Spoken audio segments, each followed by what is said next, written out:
सभी लोगों को पता है कि महाकुंभ 2025 चल रहा है। इस महाकुंभ में तरह-तरह की घटनाएँ भी सामने आ रही हैं। हम बात कर रहे हैं एक ऐसे अधिकारी की बेटी के साथ जो इस तरह से जो हरकत हुई है, जो घिनौनी हरकत हुई है, उसी को जो है हम आपके सामने रख रहे हैं। कर्नाटक की कर्नाटक से चलकर एक अधिकारी की बेटी, एक बहुत बड़े अधिकारी की बेटी जो है सोनम कुमारी जो है अपने माँ और जो है अपनी बहन के साथ कुंभ नहाने के लिए प्रयागराज निकलती है। मैं आपको बता रहा हूँ कि कर्नाटक के कोट्टानम से कोट्टानम से एक शिक्षा विभाग के एक बड़े अधिकारी की बेटी सोनम कुमारी जो है अपनी माता-पिता जो अपनी माता और बहन के साथ कुंभ नहाने के लिए वहाँ से निकलती है, प्रयागराज जंक्शन पहुँचती है। प्रयागराज जंक्शन जब पहुँचती है तो सोनम कुमारी जो है जिसका उम्र मात्र 21 साल होता है, वो अपने बड़ी बहन जिसका उम्र 26 साल होता है, बड़ी बहन रेणु तेजा के साथ जो है वहाँ पर पहुँचती है। रेणु तेजा और सोनम कुमारी और जो है रेणु तेजा जो है अपनी माँ के साथ नहाने के लिए कुंभ नहाने के लिए वहाँ से आती है। कुंभ नहाने के लिए आती है, कुंभ में आराम से नहा लेती है।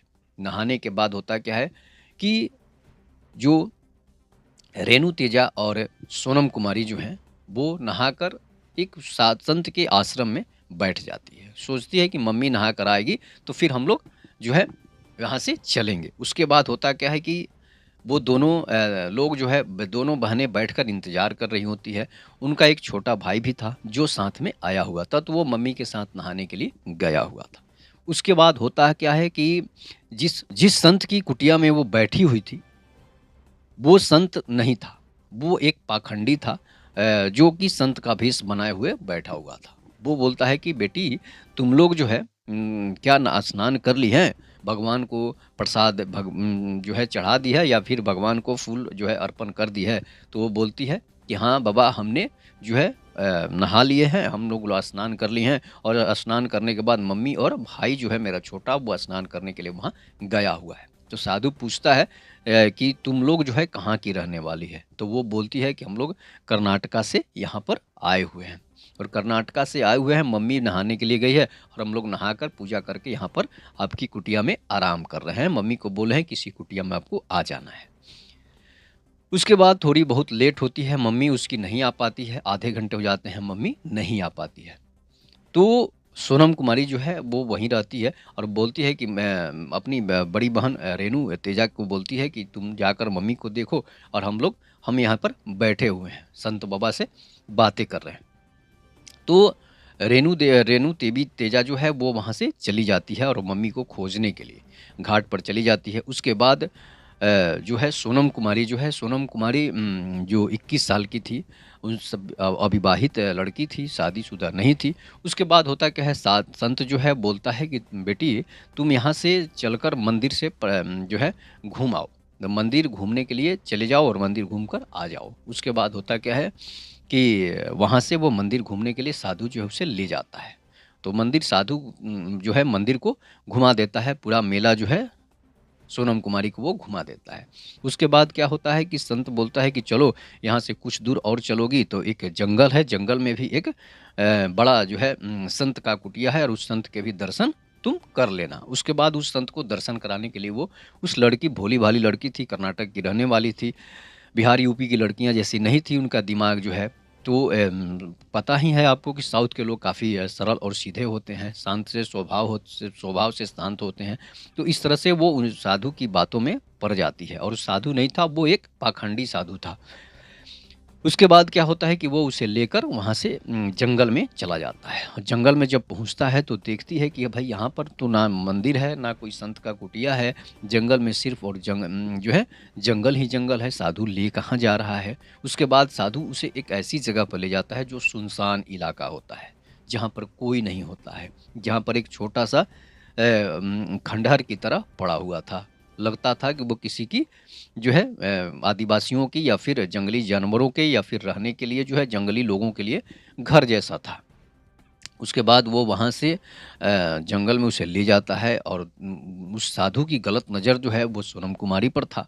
इसलिए जो है वो क्या करता है, वो उससे पूछता है कि तुम्हारे पिता क्या करते हैं? वो बोलती है कि मेरे पिता शिक्षा विभाग के एक बड़े अधिकारी हैं जो कर्नाटक में ही जॉब करते हैं। उसके बाद उसकी माँ जो है, उनकी माँ शिक्षिका हैं जो कर्नाटक में ही रहती हैं। बड़ी बहन जो है, बड़ी बहन भी एक बड़े अधिकारी है। बड़ी बहन जो है वो भी शिक्षा विभाग में अधिकारी है। तो इसके बाद संत इसे बातों में बहलाते-फुसलाते जो है, संत बोलता है कि वो साधु जो है, संत नहीं था, वो एक पाखंडी साधु था। तो पाखंडी साधु बोलता है कि उसे एक चीज़ खाने के लिए प्रसाद के रूप में देता है, बोलता है कि तुम ये फल खा लो। कोई किसी चीज़ का फल था जो उसे देता है और वो लड़की जब फल को खाती है, तो फल को खाने के बाद लड़की जो है बेहोश हो जाती है। बेहोश होने के बाद जो है साधु जो उसे जो है वो खंडहर जो था, उस खंडहर में एक अंदर जो है गुफ़ा की तरह था जिसमें वो उसे ले जाता है। टाँग कर उसे ले जाता है, जो है साधु उसके कपड़े, सारे कपड़े जो उसके उतार कर रख देता है और अपने कपड़े भी साधु उतार कर उसके साथ जो है काफ़ी गंदी दुष्कर्म करता है उसके साथ। दुष्कर्म करने के बाद जो है उसे वो साधु वहीं छोड़कर भाग जाता है। भागने के बाद साधु फिर से अपना रूप बदलकर जो है उसी कुटिया में आ जाता है जहाँ पर वो बैठा था। उसके बाद 2-3 घंटे का यह उसकी बड़ी बहन जो तेजा थी, रेणु तेजा थी और उसकी माँ, उसके भाई जब वहाँ पर कुटिया में आते हैं, देखते हैं कि साधु भाई यहीं हैं। फिर सोनम कहाँ गई? सोनम, उसके बारे में उससे जब पूछा जाता है तो वो बोलता है कि बेटी पता नहीं वो किधर चली गई है। बोले कि मंदिर से हम लोग घूम के मेले से घूम कर आते हैं। तो वो बोलती है कि भाई अभी तो यही थी, फिर कैसे चली गई वहाँ? तो वो बताता है कि नहीं, वो बोली है कि हम तो यहीं हैं, वो कहाँ चली गई अब ये हमको पता नहीं है। काफ़ी खोजबीन होता है, वो आखिर तो वो नहीं मिल पाती है, रात हो जाता है। प्रशासन को इसके बारे में खबर दी जाती है। इलाहाबाद पुलिस जो है, प्रशासन जो है प्रयागराज की, उसे के बारे में पता करती है, अनाउंस किया जाता है, लेकिन वो नहीं मिलती है और वो जो है सोनम कुमारी जो है अचेतावस्था में उसी गुफ़ा में पड़ी हुई होती है। अब उसे जो है जिस तरह से बेहोश हो गई थी, वो अभी तक बेहोशी की हालत में वहाँ पर पड़ी हुई थी। कोई से अब वो उतना दूर कोई देखने भी नहीं जाएगा कि भई इतना दूर कैसे जंगल में चली आएगी।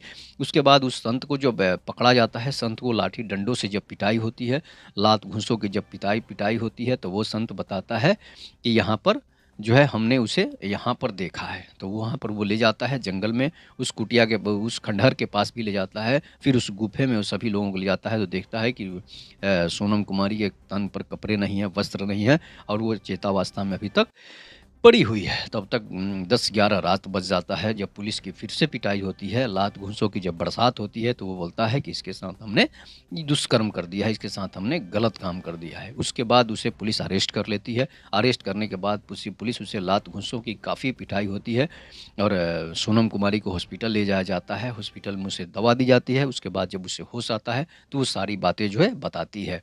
इसके बाद उसे अरेस्ट करके उस संत साधु को जो है जेल में डाल दिया जाता है और अब उस पर जो है दुष्कर्म की धारा जो है वो चलेगी। और इसके बाद इस तरह की घटनाएँ जो हैं, वैसे लोगों पर विश्वास करना जो है ज़रूरी नहीं है, जो लोग संत का भेष बनाए हुए हैं, जो पाखंडी का भेष बनाए हुए हैं। इसलिए कि जहाँ पर संत हैं, वहाँ पर ज़रूर है कि रावण और मारीच और सुबाहु जैसे लोग भी घूम रहे हैं अपना भेष बदलकर, बहुरूपिये बनकर। इसलिए ऐसे लोगों से सावधान रहने की ज़रूरत है, किसी भी लोगों पर विश्वास करने की ज़रूरत नहीं है। तो ये कहानी आपको कैसी लगी, इस पर प्रतिक्रिया ज़रूर दीजिएगा। तब तक के नमस्कार। जय हिंद, जय भारत, जय श्री राम।